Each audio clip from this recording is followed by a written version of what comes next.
हमारा शादी दोसर से केले छोड़ के हमारा शादी दोसर से केले ये पूजिया बदल गेले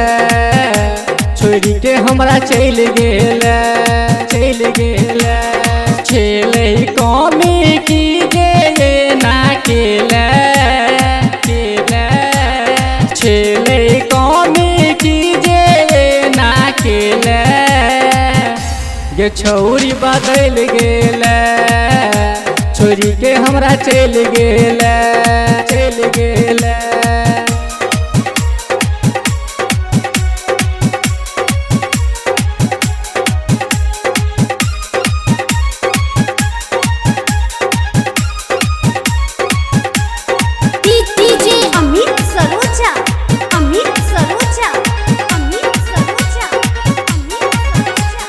हमरा बना के तू पागल दीवाना गेले बदल जना बदले जवाना गेले बदल जना बदले जवाना हंसा के हमरा काना दिले हंसा के हमरा काना दिले ये छौरी बदल गेले छोड़ी के हमरा चल गेले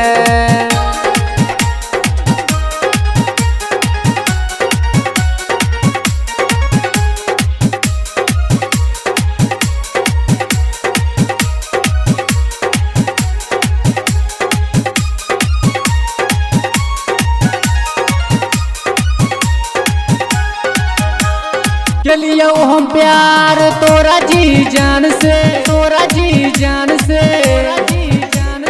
केला खिलबार तू तो हमरा अरमान से केला खिलबार तू तो हमरा अरमान से छोरी के साथ हाथ दोसर के धेले छोरी के साथ हाथ दोसर के धेले ये छौरी बदल गेले छोरी के हमरा चल गेले